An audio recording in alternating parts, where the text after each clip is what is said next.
যখন দুই দেশের মধ্যে উত্তেজনা চরমে, এমন এক সময় আফগানিস্তানে তালেবান সরকারের সঙ্গে সম্পর্ক পুনর্গঠনে পাকিস্তান বড় ধরনের কূটনৈতিক পদক্ষেপ নিয়েছে। দেশটির সাম্প্রতিক বিমান হামলা, শরণার্থী বিতাড়ন এবং সীমান্তে নিরাপত্তা ইস্যু ঘিরে দ্বিপাক্ষিক টানাপোড়েন তীব্র হয়েছে। এই জটিল পরিস্থিতিতে পাকিস্তানের উপপ্রধানমন্ত্রী ও পররাষ্ট্রমন্ত্রী ইশাক দার শনিবার একদিনের সফরে কাবুল যান, যেখানে তিনি তালেবান সরকারের গুরুত্বপূর্ণ নেতাদের সঙ্গে বৈঠকে বসেন। তবে এই সফর শুধু পাকিস্তান আফগানিস্তান সম্পর্ক নয়, বরং দক্ষিণ এশিয়ার কৌশলগত সমীকরণে ভারতের ভূমিকাকেও চিন্তার কেন্দ্রে নিয়ে এসেছে। এই সফরে ইশাক দার আফগানিস্তানের অস্থায়ী প্রধানমন্ত্রী মোল্লা মোহাম্মদ হাসান আখুন্দ, উপপ্রধানমন্ত্রী আব্দুল গনি বরাদর এবং পররাষ্ট্রমন্ত্রী আমির খান মুত্তাকির সঙ্গে একাধিক বৈঠক করেন। যদিও তালেবান অন্দরে পাকিস্তান ঘনিষ্ঠ বলে পরিচিত, আফগান স্বরাষ্ট্রমন্ত্রী সিরাজউদ্দিন হক্কানির সঙ্গে কোনো আলোচনার সূচি ছিল না।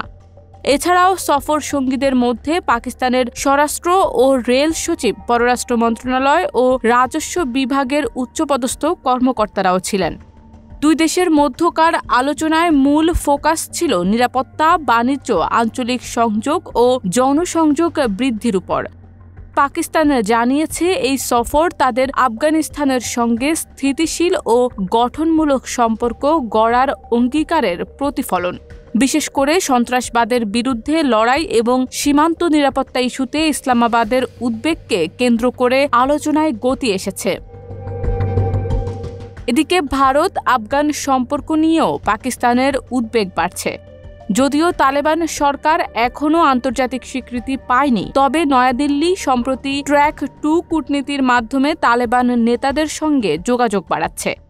কাবুলে ভারতীয় প্রভাব বৃদ্ধির ইঙ্গিত ইসলামাবাদের নিরাপত্তা বিশ্লেষকদের মাঝে আশঙ্কার জন্ম দিয়েছে। এদিকে গত কয়েক বছরে তালেবান সরকারকে সমর্থন করলেও পাকিস্তান ও আফগানিস্তানের সম্পর্কে দূরত্ব বেড়েছে। 2023 সালের 1 নভেম্বর থেকে অবৈধ বিদেশি নাগরিক প্রত্যাবর্তন কর্মসূচির অধীনে পাকিস্তান প্রায় 8 লাখ আফগান নাগরিককে নিজ দেশে ফেরত পাঠিয়েছে।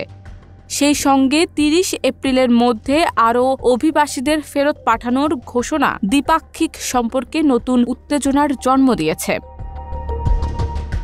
এই আবহে পাকিস্তান অভিযোগ করেছে, তালেবান সরকারের একাংশের ছত্রছায়ায় তেহরিক-ই-তালেবান পাকিস্তান ও বালোচ বিদ্রোহীরা পাকিস্তানের বিরুদ্ধে আফগান মাটি থেকে কার্যক্রম চালাচ্ছে।